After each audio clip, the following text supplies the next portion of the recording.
అంటే ఎక్కువ మంది మంచి ఇలా ఉత్సాహంగా నమస్కారం పెడితే ప్రతి నమస్కారం పెడుతున్నారు, చక్కగా నవ్వుతా ఉన్నారు. అక్కడక్కడ ఒకళ్ళిద్దరు కొంచెం సీరియస్ గా ఉన్నారు, ఇట్లా వెళ్ళిపోమంటున్నారు మమ్మల్ని. వాళ్ళకి అమ్మ మేమేమైనా పాకిస్తాన్ నుంచి వచ్చామా, బంగ్లాదేశ్ నుంచి వచ్చామా, ఏం పక్క ఊరు వాళ్ళనే తల్లి, అంతగా బాధపడాల్సింది ఏమీ లేదు. మీకు కేవలం నమస్కారం పెడుతున్నాం. ఎవరికి కావాలంటే వాళ్ళకి ఎవరైనా ఓట్లు వేసుకోవచ్చు. కాస్త సరదాగా ఈవినింగ్ చల్లని గాల్లో నవ్వుకుంటా ముందుకెళ్తే అందరం హ్యాపీగా ఉంటాం. కానీ మనం కోపం తెచ్చుకుంటే మనకి ఆరోగ్యం ఇబ్బంది పడుతుంది. కాబట్టి నవ్వటం నేర్చుకోవాలి. ఎప్పుడు ఎవరైనా సరే ఎంత శత్రువు వచ్చినా కూడా మనం నవ్వాలి, అది మంచి పద్ధతి. అది ఒక్కటి. ఓకే, అది తీసేద్దాం. సరే, సమస్యల్లోకి వస్తే నేను అంటే కొంతమంది అన్ని పార్టీలకు అభిమానులు ఉంటారు, తప్పు లేదు. అభిమానం అనేది ఎప్పుడు కూడా ప్రజలని, సమాజాన్ని ముందుకు తీసుకువెళ్లే విధంగా అభిమానం ఉండాలి. అంటే మన పిల్లలు ఈరోజు చదువుకొని బయటకు వస్తే ఒక ఉద్యోగం కల్పించే విధంగా అభిమానం ఉండాలి. అంతేగాని అభిమానం రాజధాని పూర్తిగా నాశనం అయిపోయినా, రాష్ట్రానికి ఒక మొండెం, ఒక తల లేకపోయినా, రోడ్లు ఇంత ఘోరంగా ఉన్నా, ప్రతి గల్లీలో గంజాయి ఉన్నా, ఒక కెమికల్స్ తోటి ఆరోగ్యానికి హానికరమైనటువంటి మద్యం ఉన్నా, ఒక పోలవరం లేకున్నా, మనం గుడ్డిగా కూడా ఎవరిని సమర్థించకూడదు. ఆ అభిమానం మంచిది కాదు. అలాంటి అభిమానం ఎవరికైనా సరే అనేది మీ అందరికీ నేను తెలియజేసుకుంటా ఉన్నా. ఇప్పుడు ఉద్యోగాల గురించి తీసుకుంటే రాష్ట్రంలో దాదాపు లక్షలాది మంది పిల్లలు ఈరోజు చదువుకొని బయటకు వస్తున్నారు. ఎవరైనా సరే ఈరోజు ఫీజులు ఎంత ఉన్నాయో తెలుసు. అప్పులు చేసి ఆస్తులమ్మో మనం చదివిస్తున్నాం.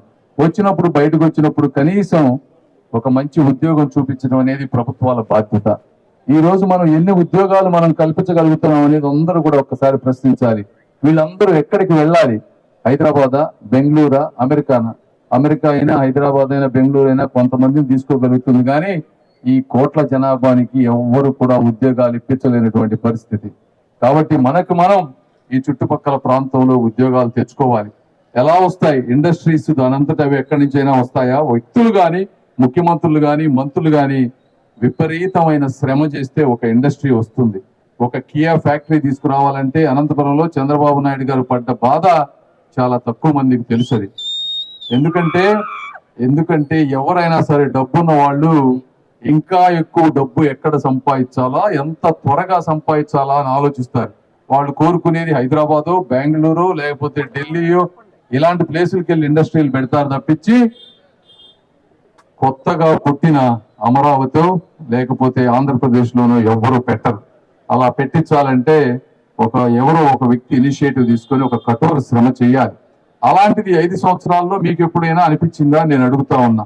ముఖ్యమంత్రి గారు ఏ రోజన్నా ఇంటి బయటకు వెళ్ళి ఏ ఇండస్ట్రీ వ్యక్తితో ఉన్నా మాట్లాడి ఒక ఇండస్ట్రీ తీసుకొచ్చింది ఉందా?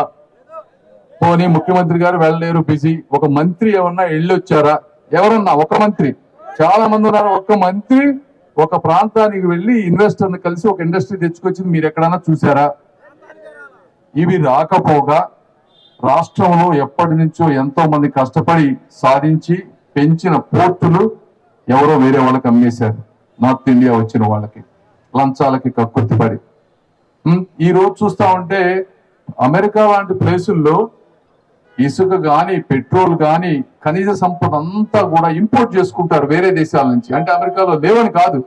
ఎందుకు వాళ్ళ వాడరు అంటే వాళ్ళ సంపద అక్కడే ఉంచుకొని భావితరాలకి 500-1000 సంవత్సరాలకు సరిపోను వాళ్ళ అన్నీ ఉంచుకొని వేరే దేశాల నుంచి, దుబాయ్ నుంచి ఆయిల్ కానీ ఇట్లా ఇంపోర్ట్ చేసుకొని ఇవన్నీ సేవ్ చేసుకుంటారు. మరి మన దౌర్భాగ్యం, మన రాష్ట్రంలో ఉన్న ఇసుక మొత్తం తవ్వి వేరే రాష్ట్రాలకు పంపిస్తా ఉన్నాం. బాక్సైడ్ దొవ్వుతున్నాం, ఎక్కడ దొరికితే అక్కడ. నెల్లూరులో సిలికా దొవ్వి ఎట్లా పడితే అట్లా అమ్మేశాం. ఇవన్నీ మన సంపద అంతా వేరే రాష్ట్రాలకు వెళ్ళిపోతే ఎవరు దీంట్లో నష్టపోయేది? ఇవన్నీ కూడా మీరు ఆలోచించాలి. మరి మందు 60 రూపాయలు ఉండే మందు 200 అయింది. అంటే ఎందుకు అవుతుంది అంత ఫాస్ట్ గా, అంత రేట్ ఎందుకు పెరుగుతుంది? మీరు చెప్పండి, ఆలోచించండి.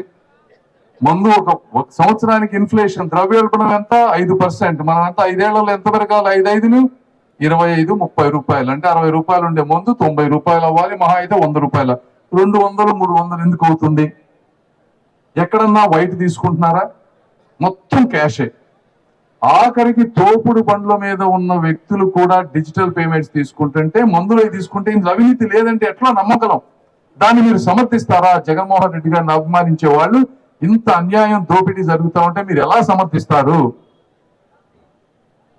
ఇది పేదవాళ్ళ నుంచి దోచుకోవడం కాదా?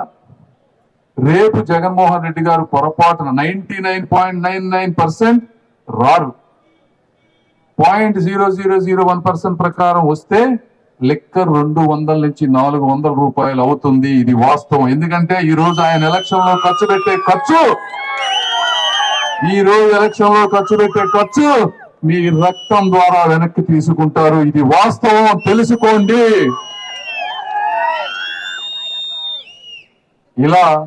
ఇట్లా నేను పెట్రోల్ అనేది సెంట్రల్ గవర్నమెంట్ ఇంటర్నేషనల్ రేటింగ్స్ ఉంటాయి, నేను కాదన్ను. అయినా మన రాష్ట్రంలో ఎంత ఎక్స్ట్రా ట్యాక్స్ ఉంది? పక్క రాష్ట్రాల్లో బోర్డులు పెట్టి మా రాష్ట్రంలో పెట్రోల్ డీజిల్ ధర తక్కువ ఉంది అని బోర్డర్లో సిటీస్ లో పిలిపించుకొని కొట్టించుకుంటున్నారంటే మరి పరిస్థితి ఏమిటి? రేపు జగన్మోహన్ రెడ్డి గారు వస్తే దాని రేట్లు కూడా పెరుగుతాయి. పెట్రోల్ డీజిల్ 125 రూపాయలు అవ్వకపోతే మీరు అడగండి, ఆయన పొరపాటున వస్తే. ఈ రాజధాని ప్రాంతంలో మీకు ఒకప్పుడు ఎంత ఉండే రేట్లు? 2014 ముందు భూముల ధరలు ఎంత ఉండేవి? అసలు కొనేవాడు ఉండేవాడా ఒకప్పుడు? ఈ రోజున ఎవ్వడు కొనేవాడు. ఒకప్పుడు ఎన్ఆర్ఐలు కానీ ఇంకొకళ్ళు కానీ డబ్బులున్న వాళ్ళు ఈ చుట్టుపక్కల ప్రాంతాల్లో స్థలాలు పొలాలు కొనుక్కునేవాళ్ళు. ఎందుకంటే మా తల్లిదండ్రులు ఇక్కడ ఉన్నారు, ఈ రాష్ట్రానికి మేము ఏదో ఒక రోజు రావాలి, మా గ్రామాల్లో అభివృద్ధి చెందాలి అని. నేను అక్కడి నుంచి వచ్చిన వాడిని చెప్తున్నా, ఈ రోజు ఒక్కడంటే ఒక్కడు కాదు కదా, ఒక్క ఎకరం కూడా కొనేటువంటి పరిస్థితి లేదు. ఎవరికి ఇక్కడికి రావాలన్న ఇంట్రెస్ట్ కూడా పోయింది. ఎందుకంటే ఇంత అరాచకం, రాజధాని ప్రాంతాన్ని ఇంత అన్యాయంగా చేశారు కాబట్టి. మరి మన మట్టిలో నుంచి వెళ్ళిన వాళ్ళకే దీని మీద ప్రేమ లేకపోతే వేరే వాడికి ఎందుకు ఉంటుంది? ఎవడొచ్చి ఇక్కడ కొంటాడు? ఇది ఆలోచించాలి మీరందరూ కూడా. భూముల రేట్లు విపరీతంగా ఈ రోజు పడిపోయినాయి. ఒక భూమి రాజధాని ప్రాంతం వస్తే అన్ని వర్గాల వారు, అన్ని కులాల వాళ్ళ భూమి రేట్లు పెరుగుతాయి. ఇది కూడా మీరందరూ ఒక్కసారి థింక్ చేయండి. ఒకవేళ రాకపోతే ఇప్పుడు ఉన్న రేట్లకి సగానికి సగం పడిపోతాయి మీకు. ఇట్లా నేను చెప్పుకుంటా పోతే ఒక 2 గంటలు మాట్లాడవచ్చు. ఇక్కడ జరుగుతున్నటువంటి కేవలం ఎందుకు ఇదంతా చేస్తున్నారు, అసలు దేనికి ఇంత అవసరం ఏంటి? వైజాగ్ మీరు ఒకసారి చూడండి, క్యాపిటల్ మనం ఎందుకు తీసేయాలి? ఒక క్యాపిటల్ అనేది ఒక ప్రాంతానికి రావాలంటే ఎన్నో జన్మల అదృష్టం చేసుకుంటే తప్పించి రాదు. క్యాపిటల్ ఎన్నిసార్లు వస్తుంది లైఫ్ లో? ఒక్కసారే కదా వచ్చేది. ఏదో మన అదృష్టం కొద్ది రాష్ట్రం ఒకసారి బాధపడ్డా విడిపోయింది కాబట్టి విడిపోయిన దాని ప్రకారం క్యాపిటల్ వచ్చింది. ఒక్కసారి వస్తే ఇక వచ్చే తరతరాలుగా అదే కదా క్యాపిటల్. అలాంటి క్యాపిటల్ అదృష్టం మన కళ్ళ ముందు ఉన్నదాన్ని తీసి పారేశారు. కిలార్ రోసీ గారు అంటారు నేను పక్కా లోకల్ అని చెప్తారు. 3 క్యాపిటల్స్ కి సమర్థిస్తారంట. ఏ విధంగా మీరు సమర్థిస్తారు 3 క్యాపిటల్స్ కి? మీరు ఏ రోజన్నా ఎలక్షన్ ముందు చెప్పారా 3 క్యాపిటల్స్ అని? చెప్పలేదు కదా. అసెంబ్లీలో చెప్పారు కదా, తాడేపల్లిలో నేను ఇల్లు కట్టుకున్నాను, ఇక్కడే క్యాపిటల్ ఉంటుందని మీరు చెప్పారా లేదా? ఆ రోజు చెప్పి ఈ రోజు మీరు మడమ తిప్పుతున్నారు. పోనీ ఎందుకు వైజాగ్ పెడతానన్నారు క్యాపిటల్? వైజాగ్ క్యాపిటల్ పెడతానంటే ఒక్కడు ఆస్వా మిమ్మల్ని పిలుస్తున్నారా రమ్మని? ఎందుకు వాళ్ళు ఒప్పుకోవట్లేదో తెలుసా మీకు? అక్కడ విజయసాయి రెడ్డి గారు ఇంకొక వ్యక్తి వెళ్ళి ఆ ప్రాంతంలో ఉన్న మంచి మంచి హోటల్స్ కానీ లేకపోతే బిల్డింగులు కానీ కళ్యాణ మండపాలు కానీ ఇవన్నీ ఆయన కన్ను పడితే అది ఆయనకి దక్కాలంట. ఇది వాస్తవం బ్రదర్. ఎందుకంటే అక్కడ నాకు ఉన్నారు కాబట్టి, మనుషులు ఉన్నారు కాబట్టి. మీకు ఎంత రేటు కావాలో చెప్పండి, ఆ రేట్ ఇస్తా, బిల్డింగ్ మాత్రం నాకు కావాలి. ఇది ఆ ప్రాంతంలో బాగా స్ప్రెడ్ అయిపోయి ప్రతి ఒక్కరికి తెలిసిపోయి ఈ అరాచకం ఇక్కడ ఉంటే మాకు వద్దు, మేము ప్రశాంతంగా వైజాగ్ లో ఉన్నాం, మాకొద్దు బాబు మీ రాయలసీమ ప్రాంతపు రాజకీయం అని చెప్పి అక్కడి ప్రజలు ఎవ్వరూ కూడా ఈరోజు క్యాపిటల్ ని ఇష్టపడటం లేదు. మరి ఈ ప్రాంతంలో మరి ఎట్లా ఏ విధంగా మీరు క్యాపిటల్ 3గా చేస్తారు? కాబట్టి కిలార్ రోసీ గారు నేను చెప్తా ఉన్నా, మీరు పక్కా లోకల్ అని పోస్టర్లో వేసుకుంటే సరిపోదు. మీ ఆలోచన విధానం, మీ మనస్సు కూడా పక్కా లోకల్ గా ఉండాలి తప్పించి జగన్మోహన్ రెడ్డి గారికి పాదాల మీద ఆయన ఏది చెబితే అది తోలుబొమ్మలాగా ఊగటం కాదు. నేను ఒకటే చెప్తా ఉన్నా మీ ప్రాంత ప్రజలందరికీ కూడా, ఇదే ఇలాంటి పరిస్థితి నాకు గనక వచ్చి ఉంటే ఒక్క క్షణం కూడా ఆలోచించకుండా ఎంత ఖర్చు పెట్టి ఎంత తిరిగి ఈరోజు నేను పార్లమెంట్ మెంబర్ గా అవబోతున్నా, ఒక్క క్షణం కూడా ఆలోచించకుండా రాజీనామా చేసి స్పీకర్ దగ్గర కొట్టి వచ్చేవాడిని. అలాంటి నీతి, నిజాయితీ, నిబద్ధత ఉన్నటువంటి వ్యక్తిని నేను.